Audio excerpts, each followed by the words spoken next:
அனைவருக்கும் வணக்கம். இந்த வீடியோவில் கணங்களின் வகைகள், அதாவது டைப்ஸ் ஆஃப் செட்ஸ், என்னென்ன வகைகள் இருக்குது, கணங்களில் என்னென்ன வகைகள் இருக்குது அப்படிங்கிறத பார்க்கலாம். கணம்னா என்னென்னா, நன்கு வரையறுக்கப்பட்ட பொருட்களின் தொகுப்பு தான் நம்ம கணம்னு டிஃபைன் பண்ணுறோம். இங்கே ஏங்கிற கணத்தில் 3,2 2 உறுப்புகள் இருக்குது. இதுதான் செட் ப்ராக்கெட்டுக்குள்ளே நம்ம கணங்களின் உறுப்புகளை எழுதுவோம். இப்போ எந்த உறுப்புமே இல்லாத கணம், இப்போ பிங்கிற செட்டில் வந்து எந்த உறுப்புமே இல்லை, செட் பிராக்கெட் போட்டிருக்கோம், உள்ளே எந்த உறுப்புகள் இல்லை அப்படின்னா இதை தான் நம்ம வெற்றுக்கணம்னு சொல்கிறோம். வெற்றுக்கணம் அல்லது வெறுமை கணம், எம்டி செட். எந்த உறுப்புமே இல்லாத கணத்தை தான் நம்ம வெற்றுக்கணம்னு சொல்கிறோம். இதோட குறியீடு இது எப்படி குறிக்கிறோம் அப்படின்னா ஃபைனாலும் வெற்றுக்கணத்தை தான் குறிக்குது, எந்த உறுப்பும் இல்லாத கணம்.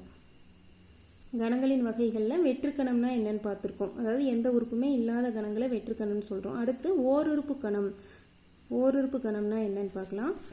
அதாவது ஒரு உறுப்பு மட்டுமே உடைய கணம் ஓருறுப்பு கணம் எனப்படும். எம்ங்கிற கணத்தில் 8ங்கிற ஒரே ஒரு உறுப்பு மட்டும் இருக்கு. எண்ணில் 57, இது 2 உறுப்பாக எடுத்துக்கக்கூடாது, கமா போட்டு எழுதுனா தான் அது ரெண்டு உறுப்புகளாக எடுத்துக்கணும்.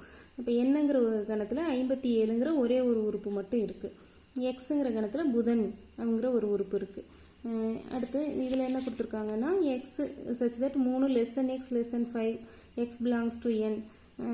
எண் இயல் எண்களில் இருக்கணும். 3க்கும் 5க்கும் இடைப்பட்ட எண் பார்த்தோம்னா 4ங்கிற ஒரு எண் மட்டும் இருக்கும். இப்போ இது வந்து ஓருறுப்பு கணம், 4 எண் மட்டும் இருக்கு இல்லையா, இது ஓருறுப்பு கணம். அடுத்து இரட்டைப்படை பகா எண்களின் கணம். இரட்டைப்படை பகா எண்ணில் 2 மட்டும்தான் இருக்கும். இப்போ இது ஓருறுப்பு கணம். ஓருறுப்பு கணம்னா ஓர் உறுப்பு மட்டுமே உடைய கணம் ஓருறுப்பு கணம் எனப்படும். அடுத்து மூணாவதாக நம்ம பார்க்க போகிறது முடிவுறு கணம். ஃபைனைட் செட்னா என்ன அப்படின்னா, முடிவுறு எண்ணிக்கையில் அமைந்த உறுப்புகளை கொண்ட கணம். அதாவது அந்த நம்ம எடுத்துக்க கொண்ட கணத்தில் வந்து உறுப்புகளை வந்து நம்மளால் எண்ண முடியணும், முடிவுறு எண்ணிக்கையில் கவுண்ட் பண்ண முடியணும். அப்படி இருந்துச்சுன்னா அதை வந்து நம்ம முடிவுறு கணம்னு சொல்கிறோம். ஒரு குடும்பத்தில் உள்ள உறுப்பினர்களின் கணம், உள்ளரங்கு அல்லது வெளியரங்கு மைதானத்தில் விளையாடும் விளையாட்டுகளின் கணம், பள்ளியில் கற்கும் கல்விசார் பாடங்களின் கணம். ஏ x such that x என்பது 36ன் காரணி. இந்த மாதிரி இருக்கக்கூடிய எண்கள் எல்லாம் நம்மளால எண்ண முடியும், அது கவுண்ட் பண்ண முடியும், முடிவுறு எண்ணிக்கையில் தான் இருக்கும். அதனால இதை வந்து முடிவுறு கணம்னு சொல்கிறோம். 36ன் காரணிகள்னா 1 2 3 இந்த மாதிரி எண்ண முடியும், குறிப்பிட்ட அளவு மட்டும்தான் இருக்கும் இல்லையா. அப்போ இதே மடங்குகள் 36ன் மடங்குகள்னால் நம்ம கவுண்ட் பண்ண முடியாது, அது முடிவுறா கணத்தில் வந்துடும். காரணிங்கிறப்ப 1 2 3 4ஆல் வகுப்படுமா, 9 4 36, அடுத்தது 6 6 36, அடுத்தது 36, இவ்வளோ தான் இருக்கும் 36ன் காரணிகள், நம்மளால எண்ண முடியும். இந்த மாதிரி இருக்கக்கூடிய கணங்களை தான் நம்ம முடிவுறு கணங்கள்னு சொல்கிறோம். இதுவே முடிவுறா கணம். அடுத்து நம்ம பார்க்க போகிறது முடிவுறா கணம் அப்படின்னா, இன்ஃபைனைட் செட்னா ஒரு கணத்தில் உள்ள உறுப்புகளின் எண்ணிக்கை முடிவுறு எண்ணிக்கையில் இல்லை எனில் அக்கணம் முடிவிலா கணம் அல்லது முடிவுறா கணம் எனப்படும். அதாவது நம்மளால கவுண்ட் பண்ண முடியாது, எண்கள் தொடர்ந்து போய்கிட்டே இருக்கும். அந்த மாதிரி இருக்கக்கூடிய கணத்தை வந்து நம்ம முடிவுறா கணம்னு சொல்கிறோம். இப்போ 5 10 15 எக்ஸெட்ரா. இப்போ இதில் வந்து நம்மளால கவுண்ட் பண்ண முடியாது, முடிவுறு எண்ணிக்கையில் இல்லை. அப்போ இது வந்து முடிவுறா கணம்னு சொல்கிறோம். ஒரு நேர்கோட்டில் அமையும் அனைத்து புள்ளிகளின் கணம். ஒரு நேர்கோடு இருக்குது, இதில் இருக்க புள்ளிகளை வந்து நம்மளால கவுண்ட் பண்ண முடியாது இல்லையா, அப்போ அது வந்து ஒரு முடிவுறா கணம். இங்கே குறிப்பில் என்ன கொடுத்துருக்காங்கன்னா, வெற்று கணத்தில் உறுப்புகள் இல்லை. இப்போ வெற்று கணத்தில் வந்து உறுப்புகள் கிடையாது, அப்போ அது வந்து முடிவுறு கணத்தில் இருக்குது. இயல் எண்களின் கணம் முடிவுறு கணமான்னு கேட்டிருக்காங்க. இயல் எண்கள் 1 2 3 இந்த மாதிரி தொடர்ந்து எண்கள் போய்கிட்டே இருக்கும். அப்போ இது வந்து முடிவுறா கணம். அடுத்து ஒரு கணத்தின் ஆதி எண். ஆதி எண்ணா என்ன அப்படின்னா, ஒரு கணத்தின் ஆதி எண், அதாவது முடிவுறு கணத்தில் உள்ள உறுப்புகளின் எண்ணிக்கை அதன் ஆதி எண் எனப்படும். நம்ம முடிவுறா கணத்தில் வந்து நம்ம உறுப்புகளை கவுண்ட் பண்ண முடியாது, அதனால முடிவுறு கணத்தில் உள்ள உறுப்புகளின் மொத்த எண்ணிக்கையை தான் நம்ம அதோட ஆதி எண், அந்த கணத்தின் ஆதி எண் சொல்கிறோம். அதாவது number of A, N of A அப்படின்னா அந்த கணத்தில் உள்ள உறுப்புகளின் எண்ணிக்கை. இப்போ எக்ஸாம்பிளுக்கு ஏங்கிற கணத்தில் 1 2 3 4 5 6 7 8 மொத்தம் 8 உறுப்புகள் கொடுத்துருக்காங்க அப்படின்னா number of A, N of A ஆதி எண் அப்படின்னா 8. இந்த ஏ கணத்தில் பார்த்தோம்னா 3 2. இப்போ N of A, number of ஏ, மொத்தம் ஆதி எண் எத்தனை உறுப்புகள் இருக்குது அப்படின்னு பார்த்தோம்னா என் ஆஃப் ஏ 2. இதில் என் ஆஃப் பி, பி கணத்தில் எத்தனை உறுப்புகள் இருக்குது, எதுவுமே இல்லை, இப்போ 0ன்னு எழுதுகிறோம். இப்போ N of M is equal to ஒரு உறுப்பு மட்டும் இருக்குது 1. இதுக்கும் என் ஆஃப் என் 1 தான் வரும், இதுலேயும் 1 தான் வரும். N of X is equal to 1, அதாவது ஆதி எண் number of X is equal to 1. இதில் என் ஆஃப் பி பிங்கிற ஒரு கணத்தில் 8 10 15 3 உறுப்புகள் இருக்குது. therefore n of p is equal to 3.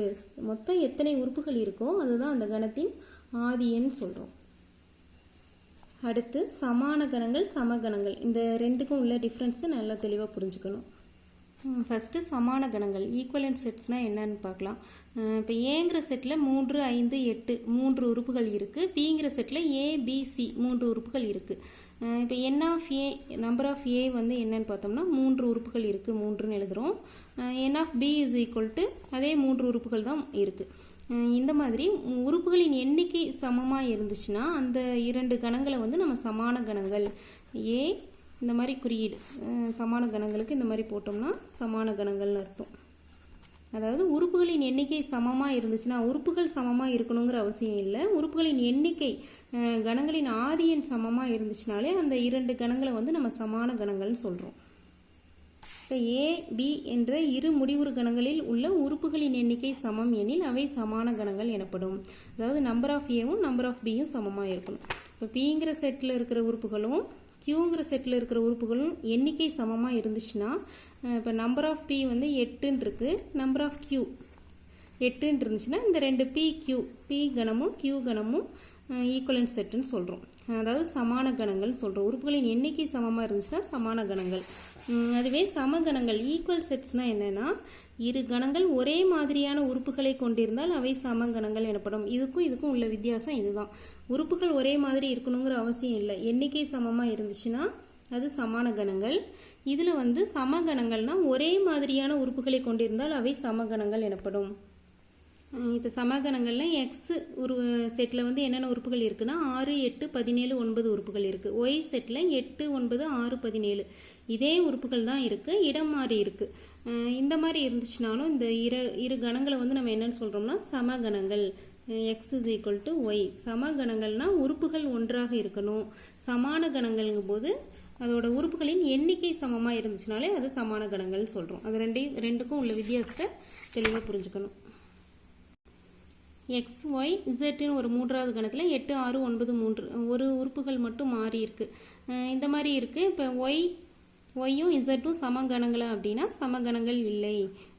சமகணம் இல்லைன்னா நாட் ஈக்குவல் டு போட்டுக்கலாம். சமகணங்கள்னா சமக்குறி போடலாம். சமகணம் இல்லைங்கும் போது நம்ம நாட் ஈக்குவல் டு போட்டுக்கலாம்.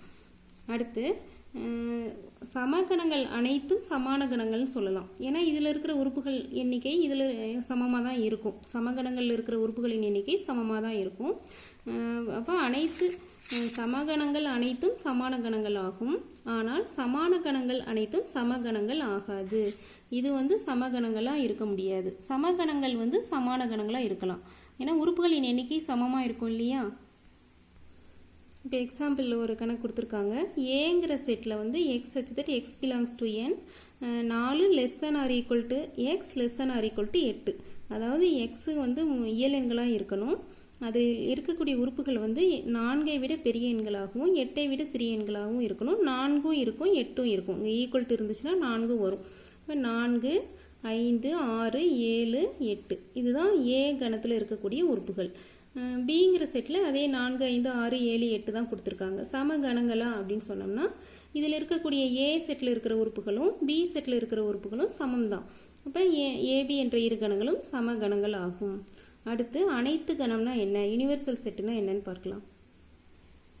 அனைத்து கணம் இயல் எண்களின் உறுப்புகள் அனைத்தையும் கொண்டது அனைத்து கணம். அதாவது அனைத்து கணம் என்பது ஒரு குறிப்பிட்ட நோக்கத்திற்காக அல்லது காரணத்திற்காக எடுத்துக்கொண்ட அனைத்து உறுப்புகளையும் உள்ளடக்கிய தொகுப்புகளின் கணம். இதோட குறியீடுன்னு பார்த்தோம்னா யூனிவர்சல் செட்னால யூ கொடுத்துருக்காங்க. அதாவது இப்போ ஒரு இயல் எண்கள் ஒரு குறிப்பிட்ட எண்கள் மட்டும் கொடுத்துருந்தாங்கன்னா அனைத்து கணம்ங்கிறது அனைத்து இயல் எண்களையும் கொண்ட கணம். இப்போ இதில் வந்து பூமி செவ்வாய் வியாழன் 3 கோள்கள் மட்டும் கொடுத்துருக்காங்க. அப்போ அனைத்து கணம் அப்படிங்கிறது சூரிய குடும்பத்தில் உள்ள கோள்கள் அனைத்தையும் கொண்ட கணம் யூ. அதாவது அனைத்தையும் உள்ளடக்கியது. ஒரு குறிப்பிட்ட நோக்கத்திற்காக நம்ம என்ன எடுத்துக்கிறோமோ அது சம்பந்தமாக அனைத்தையும் கொண்டது தான் அனைத்து கணம். அடுத்து உட்கணம் சப்செட்னா என்ன அப்படிங்கிறது பார்க்கலாம்.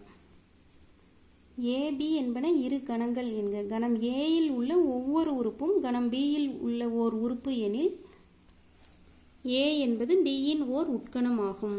இதை எப்படி நம்ம படிக்கலாம் அப்படின்னா ஏ இஸ் கண்டெய்ன்ட் இன் பின்னு படிக்கலாம். A is a subset of B. அதாவது A என்பது B இன் உட்கணம். இதுதான் பெரிய செட். A என்பது B இன் உட்கணம்னு சொல்லலாம். எக்ஸாம்பிளுக்கு ஏவில் இருக்கிற உறுப்புகள் 3 5. A செட்டில் 3 5 உறுப்புகள் இருக்குது. B settle 3 5 8 10. ஏயில் இருக்கக்கூடிய ஒவ்வொரு உறுப்பும் Bலையும் உறுப்புகளாக அமையுதா? அப்போ A is contained in B. A என்பது B இன் உட்கணமாகும். 5 8 என்ற உறுப்புகள் வந்து 3 5 8 10 இதுக்குள்ளே இருக்கிற உறுப்புகளுக்கு இருக்குது. இதில் இருக்கக்கூடிய ஒவ்வொரு உறுப்பும் இதில் இருக்குது. இது வந்து இதுக்கு உட்கணம்னு சொல்கிறோம். இதுவே 9 10 3 5 8 10 இந்த கணத்தில் இருக்குது. இதில் 9 இல்லை, அதனால் இது வந்து உட்கணம் கிடையாது. இப்போ இது வந்து நாட் கண்டெய்ன்ட் இன் அந்த மாதிரி போடுறோம். இந்த மாதிரி கோடு போட்டோம்னா இது வந்து உட்கணம் இல்லை. இப்போ இதுக்கு வந்து எக்ஸாம்பிள் கொடுத்துருக்காங்க. 10 20 30. இதில் 10 20 30 40 இருக்குது.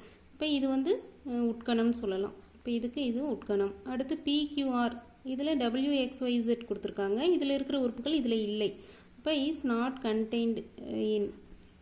இது வந்து கண்டெய்ன்ட் இன் சொல்கிறோம். இது இஸ் நாட் கண்டெய்ன்ட் இன். அடுத்து Pங்கிற செட்டில் 1 2 3 இந்த மாதிரி 3 உறுப்புகள் இருக்குது. இப்போ இதுக்கு உட்கணங்கள் என்னென்னலாம் இருக்கும் அப்படின்னு பார்த்தோம்னா 1 ஒரு உட்கணமாக இருக்கும். அடுத்து 2 ஒரு உட்கணம். அடுத்து 3 ஒரு உட்கணம். அடுத்து 5 அதாவது உறுப்புகள் அற்ற கணமும் கூட இதுக்கு ஒரு உட்கணமாக தான் இருக்கும். அடுத்து 1 2 1 2 சேர்ந்த கணங்கள் இதுக்கு ஒரு உட்கணம். அடுத்து 2 3. அடுத்து 1 2 3 இதே செட்டும் ஒரு உட்கணமாக அமையுது. 1 2 3 4 5 6 7. அடுத்தது என்னென்னா 1 3 எழுதாமல் விட்டோம். 1 3 1 2 2 3 1 3 1 2 3 மொத்தம் எத்தனை இருக்குதுன்னு பார்த்தோம்னா 1 2 3 4 5 6 7 8 8 உட்கணங்கள் இருக்குது. அதாவது இப்போ Pங்கிற செட்டில் வந்து 3 உறுப்புகள் இருந்துச்சுன்னா அதோட உட்கணங்களின் எண்ணிக்கை அப்படின்னு பார்க்கும்போது 2⁻3. அதாவது 2 × 2 × 2 2 4 4 2 8 மொத்தம் 8 உட்கணங்கள் இருக்கும். அதாவது 2 பவரில் இப்போ ஒரு செட்டில் வந்து n உறுப்புகள் இருந்துச்சுன்னா அதோட உட்கணங்களின் எண்ணிக்கை அப்படின்னு பார்த்தோம்னா 2n. 5 உறுப்புகள் இருந்துச்சுன்னா 2/5 என்ன வேல்யூ வருமோ அத்தனை உட்கணங்கள் எழுத முடியும். எக்ஸாம்பிளில் 1.7ல் A,Bங்கிற உறுப்புகள் இருக்குது. இதோட உட்கணங்கள்னு பார்த்தோம்னா வெற்றுக்கணத்தை தான் நம்ம 5 போட்டிருக்கோம். 5 A ஒரு உட்கணம், B ஒரு உட்கணம், AB ஒரு உட்கணம். மொத்தம் 4 உட்கணங்கள் இருக்குது. அதாவது number of A n of A is equal to இதில் வந்து 2ன்னு இருக்குது. அப்போ உட்கணங்களின் எண்ணிக்கை அப்படின்னு பார்க்கணும்னா 2/2 மொத்தம் 4 உட்கணங்கள் நமக்கு கிடைக்குது. உட்கணம் சப்செட் பார்த்தோம். அடுத்தது ப்ராப்பர் சப்செட் தகு உட்கணம்னா என்னன்னு பார்க்கலாம். A மற்றும் B இரு கணங்களாகும். A என்பது Bயின் உட்கணம் மற்றும் A is not equal to B எனில் A என்பது Bயின் தகு உட்கணம் ஆகும். அதாவது உட்கணங்களே தான், நம்ம உட்கணங்களில் என்ன பார்த்துருக்கோமோ அதே தான். ஆனால் Aவும் Bயும் சமமாக இருக்கக்கூடாது. அந்த மாதிரி மற்ற உட்கணங்கள் மட்டும் எழுதக்கூடியது தான் தகு உட்கணம். இப்போ Pங்கிற செட்டுக்கு 1 2 3 உட்கணங்கள் எழுதியிருக்கோம். 1 2 3 வெற்றுக்கணம் 1 1 2 2 3 1 3 1 2 3 இந்த மாதிரி 8 உறுப்புகள் எழுதியிருக்கோம் இல்லையா? 8 உட்கணங்கள் எழுதியிருக்கோம். இப்போ இதில் Pக்கு சமமான உட்கணம் அப்படின்னு பார்த்தோம்னா 1 2 3. இந்த 1 2 3 தவிர மற்ற உட்கணங்கள் இதெல்லாம் தான் நம்ம ப்ராப்பர் சப்செட்டுன்னு சொல்கிறோம். அதாவது தகு உட்கணங்கள். அதுக்கு சமமாக இருக்கக்கூடாது. மற்ற உட்கணங்கள் எல்லாமே தகு உட்கணங்கள். இப்போ உட்கணங்களின் எண்ணிக்கை, அதாவது உறுப்புகள் வந்து எத்தனை இருக்கோ அதை 2 பவரில் எழுதும்போது நமக்கு உட்கணங்களின் எண்ணிக்கை கிடைக்குது. n உறுப்புகள் இருந்துச்சுன்னா 2n அப்படிங்கிறது தான் அதோட உட்கணங்கள். இப்போ நம்ம அந்த அதே செட்டை மட்டும் விட்டுட்டு மற்ற உறுப்புகள் மட்டும் மற்ற உட்கணங்கள் மட்டும் அப்படிங்கிறப்ப இதிலிருந்து ஒன்றை மைனஸ் பண்ணிட்டா தகு உட்கணங்களின் எண்ணிக்கை நமக்கு கிடைக்கும். உட்கணங்களின் எண்ணிக்கைங்கிறது 2 பவரில் உறுப்புகளின் எண்ணிக்கையை எழுதுனா கிடைக்கக்கூடியது. இதுவே தகு உட்கணங்களின் எண்ணிக்கை அப்படிங்கும்போது அதிலிருந்து ஒன்றை மைனஸ் பண்ணிட்டா கிடைக்கக்கூடியதான் தகு உட்கணங்களின் எண்ணிக்கை. அடுத்து கணங்களின் வகைகளில் வெட்டா கணங்கள்னால் என்னன்னு பார்க்கலாம். டிஸ்ஜாயிண்ட் செட்ஸ்ன்னு சொல்கிறோம். அதாவது இதில் 2 கணங்கள் எழுதியிருக்கோம். A செட்டில் 8 10 15 உறுப்புகள் இருக்குது. B செட்டில் 20 42 37 60 இந்த உறுப்புகள் இருக்குது. இப்போ இதில் ஏதாவது ஒரு உறுப்பாவது பொதுவான உறுப்புகளாக இருக்கா? பொதுவான உறுப்புகள் எவையாவது இருக்கா? எந்த உறுப்புமே பொதுவான உறுப்புகள் இதில் வர்ற உறுப்புகள் இதில் இல்லை, அந்த மாதிரி கணங்களை தான் நம்ம வந்து வெட்டா கணங்கள்னு சொல்கிறோம். ஏ மற்றும் பி என்ற இரு கணங்களுக்கு பொதுவான உறுப்புகள் இல்லை எனில் அவை வெட்டா கணங்கள் ஆகும். இதை வந்து நம்ம வெண்படத்தில் குறிப்பிடணும்னா ஏ தனியாக பி தனியாக போடணும். பொதுவான உறுப்புகள் கிடையாது, ஏபிக்கு பொதுவான உறுப்புகள் கிடையாது. அனைத்து கணத்துக்குள்ள 2 கணங்களையும் குறிப்பிட்டிருக்கோம். ஏவில் உறுப்புகள் கொடுத்துருக்காங்க, ஏ செட் பி செட்டு கொடுத்துருக்காங்க. இது ரெண்டுக்குமே பொதுவான உறுப்புகள்னு பார்த்தோம்னா இல்லை. அதாவது ஏ வெட்டு பின்னு சொல்கிறோம். பொதுவானது அப்படின்னு குறிப்பிடுறதுக்கு ஏ இன்டர்செக்ஷன் பின்னு சொல்கிறோம். எல்லாத்தையும் சேர்த்து அப்படிங்கிறப்ப ஏ யூனியன் பி. இந்த இன்டர்செக்ஷன் குறியீட்டை தான் நம்ம வந்து பொதுவானது அப்படிங்கிறது குறிப்பிடுறோம். இப்போ பொதுவான உறுப்புகள் ஏவுக்கும் பிக்கும் பொதுவான உறுப்புகள் இல்லை. ஃபைனா எந்த உறுப்புமே பொதுவானது இல்லை. அதனால ஏ வெட்டு பி ஃபைன்னு இருந்துச்சுன்னா அதை வந்து வெட்டா கணங்கள்னு சொல்கிறோம். அடுத்து கணங்களின் வகைகளில் லாஸ்ட்டாக பார்க்க போகிறது அடுக்கு கணம். பவர் செட்னா என்னன்னு பார்க்கலாம்.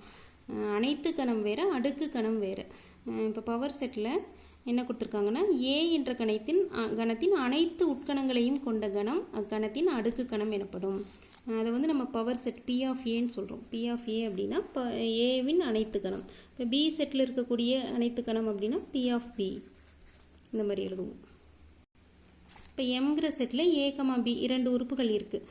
இதோட உட்கணங்கள் எல்லாம் எழுதணும் அப்படின்னா ஏ ஒரு உட்கணம், அடுத்து பி இது ஒரு உட்கணம், ஏபி ஒரு உட்கணம், அடுத்து எம்டி செட்டு ஒரு உட்கணம். ஃபைல் போடலாம், இல்லைன்னா எம்டி செட்டுன்னு போடலாம். இப்போ இந்த மொத்தம் எத்தனை 2 உறுப்புகள் இருந்துச்சுன்னா 2 4 உறுப்புகள், 4 உட்கணங்கள் கிடைக்கும் இல்லையா. இப்போ இந்த அனைத்து உட்கணங்களையும் சேர்த்த கணம், இது எல்லாத்தையும் சேர்த்த ஒரு பெரிய கணம், இதுதான் நம்ம வந்து அடுக்கு கணம்னு சொல்கிறோம். உட்கணங்கள் அனைத்தையும் சேர்த்த கணம், அனைத்து உட்கணங்களையும் கொண்ட கணம் தான் நம்ம என்னன்னு சொல்கிறோம்னா பவர் செட், அனைத்து கணம் சொல்கிறோம். இப்போ P of M is equal to இதுதான் அனைத்து கணம். எம்மோட அனைத்து கணம்ங்கிறது அதோட உட்கணங்களை எல்லாம் எழுதி அதுக்கு ஒரு செட் பிரேக்கெட் போட்டோம்னா அதுதான் அனைத்து கணம். இப்போ ஏ செட்டில் வந்து எம் உறுப்புகள் இருக்குது. மொத்தம் எம் உறுப்புகள் இருக்குது, ஜென்ரலாக எழுதிக்கிறோம். இப்போ என் ஆஃப் ஏ வந்து எம் மொத்தம் ஆதியன்னு சொல்கிறோம் இல்லையா. அப்போ என் ஆஃப் ஏ மொத்தம் எம் உறுப்புகள் இருந்துச்சுன்னா என் ஆஃப் பி ஆஃப் ஏ என்னவா இருக்கும் அப்படின்னா நம்ம தான் உட்கணங்களின் எண்ணிக்கைக்கே நம்ம 2 பவர் எம் போடுவோம். அதான் 2 பவர் எம். மொத்தம் 2 பவர் எம் உறுப்புகள் இருக்கும். அனைத்து கணத்தில் இருக்கக்கூடிய உறுப்புகளின் எண்ணிக்கைன்னு பார்த்தோம்னா 2 பவர் எம். இப்போ இதில் 2 உறுப்புகள் இருக்குது. அனைத்து கணத்தில் உள்ள உறுப்புகளின் எண்ணிக்கைன்னு பார்த்தோம்னா 1 2 3 4, 2 பவர் 2 4 கிடைக்குது. இப்போ ஜென்ரலாக எம் உறுப்புகள் இருக்கும்போது அதோட அனைத்து கணங்களோட உறுப்புகளின் எண்ணிக்கை மொத்தம் பார்த்தோம்னா 2 பவர் எம் உறுப்புகள் இருக்கும். இந்த குறிப்பெல்லாம் பார்த்துக்கணும். அதாவது ஏ வெட்டு பி இஸ் ஈக்குவல் டு 5 அப்படின்னு இருந்துச்சுன்னா அது வந்து வெட்டா கணங்கள். ரெண்டுக்கும் பொதுவான உறுப்புகள் இல்லை அப்படின்னா அது ரெண்டும் வெட்டா கணங்கள். நாட் ஈக்குவல் டு 5 அப்படின்னா ஏதாவது அட்லீஸ்ட் ஒரு உறுப்பாவது பொது உறுப்பாக இருக்கும். இப்போ ஏ மற்றும் பி ஆகியவை வெட்டும் கணங்கள். நாட் ஈக்குவல் டு 5னா வெட்டும் கணங்கள். அதாவது N of A is equal to M. ஏவில் எம் உறுப்புகள் இருந்துச்சுன்னா N of B of A is equal to 2 power M உறுப்புகள் இருக்கும். என் ஆஃப் அப்படின்னாலே நம்பர் ஆஃப் உறுப்புகளின் எண்ணிக்கையை குறிப்பிடுது அப்படிங்கிறது தெரிஞ்சுக்கணும். அடுத்தது கணம் ஏயின் தகு உட்கணங்களின் எண்ணிக்கை. தகு உட்கணம்னா அந்த செட்டு தவிர மீதி உட்கணங்களை தான் நம்ம சொல்கிறோம். இப்போ 2, 3 உட்கணங்கள் எல்லாம் அப்படிங்கும்போது 2, 3 வருது. இதை தவிர மற்ற உட்கணங்கள் தான் தகு உட்கணங்கள். இப்போ இதிலிருந்து 1 மைனஸ் பண்ணும்போது நமக்கு தகு உட்கணங்களின் எண்ணிக்கை கிடைக்கும். N of B of A minus 1 is equal to 2 power M minus 1 தகு உட்கணங்களின் எண்ணிக்கை. இப்போ எக்ஸாம்பிள் ஒரு கணக்கு கொடுத்துருக்காங்க. X is equal to ABC XYZ மொத்தம் 6 உறுப்புகள் இருக்குது. அப்போ 2 பவர் 6 என் ஆஃப் எக்ஸுங்கிற கணத்தில் 6 உறுப்புகள். அப்போ N of X is equal to 6 உறுப்புகளின் எண்ணிக்கை. உட்கணங்களின் எண்ணிக்கைன்னு பார்க்கும்போது 2 பவர் 6 64ன்னு கிடைக்குது. இதுவே தகு உட்கணங்களின் எண்ணிக்கைன்னு பார்க்கும்போது 2 பவர் 6 மைனஸ் 1 63 மொத்தம் 63 தகு உட்கணங்கள் கிடைக்கும். கணங்களின் வகைகளில் வெற்றுக்கணம் பார்த்தோம். எந்த உறுப்புமே இல்லாத கணம் வெற்றுக்கணம். ஓருறுப்பு கணம்னா ஒரே ஒரு உறுப்பு மட்டும் இருந்துச்சுன்னா அது ஓருறுப்பு கணம். முடிவுறு கணம்ங்கிறது அந்த கணத்தில் உள்ள உறுப்புகளை வந்து நம்மளால் எண்ண முடியும். முடிவுறு எண்ணிக்கையில் மட்டும் இருக்கக்கூடிய கணம். அடுத்து முடிவுறா கணம்னா அதை கவுண்ட் பண்ண முடியாது. எண்கள் வந்து தொடர்ந்து போய்கிட்டே இருக்கும். முடிவுறா எண்ணிக்கையில் முடிவுறா எண்ணிக்கைன்னு சொல்ல முடியாது. முடிவுறு எண்ணிக்கையில் இல்லாத கணத்தை வந்து நம்ம முடிவுறா கணம்னு சொல்கிறோம். அடுத்து ஆதியன் அப்படின்னா அதோட உறுப்புகளின் எண்ணிக்கை, எந்த கணம் கொடுக்குறாங்களோ அந்த கணத்தோட உறுப்புகளின் எண்ணிக்கை. ஏ செட்டில் 10 உறுப்புகள், மொத்தம் 10 உறுப்புகள் இருந்துச்சுன்னா n of A is equal to 10. அடுத்து சமான கணங்கள் சமகணங்கள் பார்த்தோம். அதாவது உறுப்புகளின் எண்ணிக்கை சமமாக இருந்துச்சுன்னா, இப்போ ஏ செட் பி செட் 2 எடுத்துக்கும் போது இதோட உறுப்புகளின் எண்ணிக்கையும் பியோட உறுப்புகளின் எண்ணிக்கையும் சமமாக இருந்துச்சுன்னா இது ரெண்டும் சமான கணங்கள்னு சொல்கிறோம். உறுப்புகள் சமமாக இருக்கணுங்கிற அவசியம் இல்லை, எண்ணிக்கை சமமாக இருந்துச்சுனாலே அது சமான கணங்கள் சொன்னோம். சமகணங்கள்னா உறுப்புகளின் எண்ணிக்கையும் சமமாக இருக்கணும், உறுப்புகளும் சமமாக இருக்கணும். ஏ செட்டில் இப்போ ஏபிசி இருக்குது, ஏ செட்டில் பி செட்டில் பிஏசி இருக்குது. இது ரெண்டும் சமகணங்கள். இடம் மாறி இருக்குது, உறுப்புகள் இடம் மாறி இருக்குது, ஆனால் எண்ணிக்கை உறுப்புகள் அதே தான் இருக்குது. இப்படி இருந்துச்சுன்னா அது சமகணங்கள். அடுத்தது அனைத்து கணம் அப்படிங்கிறது, அதாவது அந்த என்ன காரணத்துக்காக அந்த கணங்கள் எடுத்துக்கிறோமோ அதை தொகுக்கப்பட்ட அனைத்து கணம். அனைத்து இப்போ இயல் 4, 5 அப்படின்னு கொடுத்தோம்னா அது வந்து இயல் எண்களின் கணம். அந்த பொதுவான ஒரு குறிப்பிடுறது அனைத்து கணம்னு சொல்கிறோம். அடுத்து உட்கணம்ங்கிறது அதில் என்னென்னலாம் உட்கணம் இருக்கும் அப்படிங்கிறது பார்க்குறோம். இப்போ ஏபிசியில் ஏ ஒரு உட்கணமாக இருக்கும், BC AB BC AC ABC இதெல்லாம் சேர்ந்தது உட்கணம். இதில் வந்து தகு உட்கணம்னா உட்கணங்கள் அனைத்தையும் எழுதுகிறோம், ஆனால் அந்த சமமான கணங்களை எழுதக்கூடாது. இப்போ ஏவில் வந்து 3, 4 இருக்குன்னா 3, 4 மட்டும்தான் உட்கணமாக எழுத முடியும். அடுத்து வெற்றுக்கணம் 1, மொத்தம் 3 உட்கணங்கள் தான் கிடைக்கும். 3, 4ன்னு எழுத முடியாது. மற்ற உட்கணங்கள்லேருந்து ஒன்று மைனஸ் பண்ணும்போது நமக்கு தகு உட்கணம் கிடைக்கும், தகு உட்கணங்களின் எண்ணிக்கை கிடைக்கும். அடுத்தது வெட்டா கணங்கள்னால், அதாவது 2 கணங்களுக்கு இடையே பொதுவான உறுப்புகள் இல்லைன்னா அது ரெண்டும் வெட்டா கணங்கள்னு சொல்கிறோம். அடுக்கு கணம் அப்படிங்கிறது உட்கணங்களின் அனைத்து உட்கணங்களையும் சேர்த்த கணம். உட்கணங்கள் எல்லாம் எழுதி அதையெல்லாம் சேர்த்து ஒரு கணக்குறியீடு போடும்போது அதுதான் அடுக்கு கணம்னு சொல்கிறோம். இதுதான் கணங்களின் வகைகளில் இவ்வளோ பார்த்துருக்கோம். இதை வைத்து அடுத்து பயிற்சி 1.2 இருக்க கணக்குகளை ட்ரை பண்ணி பார்க்கலாம்.